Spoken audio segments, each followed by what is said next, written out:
बिस्मिल्लाहिर्रहमानिर्रहीम अस्सलाम वालेकुम। मैं हूं अज़ीम और आप देख रहे हैं अज़ीम फूड सीक्रेट्स। मेरी दुआ है कि अल्लाह ताला आप सबके रिस्क में ढेर बरकत अता फरमाए। तो फ्रेंड्स, आज मैं आपके लिए लाया हूं मसालेदार आलू की सब्ज़ी की रेसिपी, जिसे बनाना बहुत ही आसान है। तो बिना टाइम ज़ाया किए शुरू करते हैं। तो यहाँ मैंने कढ़ाई के अंदर 3 table spoon cooking oil add किया है और फ्लेम को लो कर लिया है। अब इसके अंदर ऐड करेंगे हाफ़ टेबल स्पून सफ़ेद ज़ीरा, हाफ़ टेबल स्पून कुटा हुआ अदरक लहसुन। अब इनको लाइट ब्राउन होने तक फ्राई कर लेंगे। जिस तरीके से मैं आपको रेसिपी बता रहा हूँ, सेम इसी तरीके से रेसिपी तैयार करें और कोई भी स्टेप स्किप ना करें।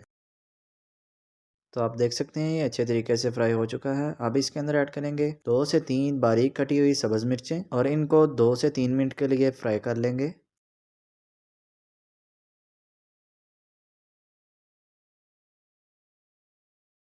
तो मिर्चें अच्छे तरीके से फ्राई हो चुकी हैं। तो यहाँ मैंने ऐड किया है प्याज, जिसको मैंने बारीक चॉप कर लिया था।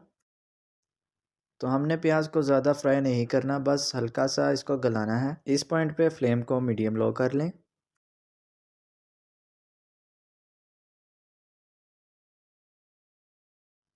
तो प्याज हमारा 50% तक गल चुका है। अब हम इसके अंदर ऐड करेंगे एक टमाटर, जिसको मैंने क्यूब्स में काट लिया था, और टमाटरों के साथ ही हम इसके अंदर नमक ऐड करेंगे, जो टमाटरों को बहुत जल्द गला देगा। अब इन सब चीज़ों को 3 से 4 मिनट के लिए भून लेंगे।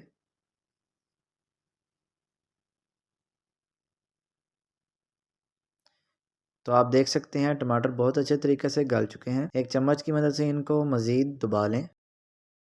तो यहाँ मैंने ऐड की है हाफ़ टेबल स्पून सुरख मिर्च पाउडर, हाफ़ टेबल स्पून कुटी हुई सुरख मिर्च, हाफ़ टी स्पून हल्दी, 1 टेबल स्पून धनिया पाउडर, हाफ़ टी स्पून अजवाइन और तकरीबन 1 मुट्ठी के बराबर इसके अंदर धनिया ऐड किया है। अब इन सब चीज़ों को 5 से 6 मिनट के लिए अच्छे तरीके से भून लेंगे। तो धनिया से बहुत ही ज़्यादा मज़ेदार इसके अंदर जायका आता है, तो धनिया ज़रूर ऐड करें।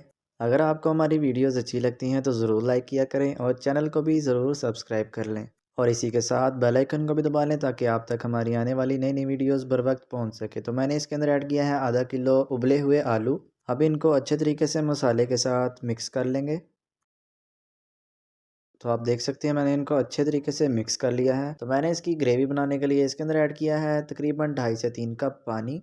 तो अब इनको हल्का सा मिक्स कर लेंगे और एक चम्मच की मदद से तकरीबन 20% आलूओं को हम मैश कर लेंगे, जिससे इसकी ग्रेवी में थोड़ी सी थिकनेस आ जाएगी।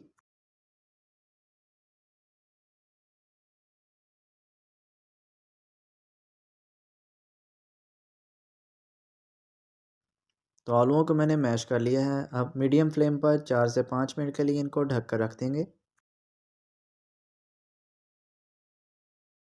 तो 5 मिनट गुजर चुके हैं और अल्हम्दुलिल्लाह हमारे मसालेदार आलू बनकर रेडी हो चुके हैं। तो गर्मा गर्म पराठों के साथ इसको सर्व करें और कमेंट सेक्शन में अपना फीडबैक ज़रूर दें। तो अगर वीडियो अच्छी लगे तो वीडियो को लाइक करें और चैनल को ज़रूर सब्सक्राइब करें। तो मुझे अपनी दुआओं में याद रखें। तो इंशाल्लाह मिलते हैं एक नई वीडियो में एक नई रेसिपी के साथ। तब तक के लिए मुझे दीजिए इजाज़त। अल्लाह हाफिज़।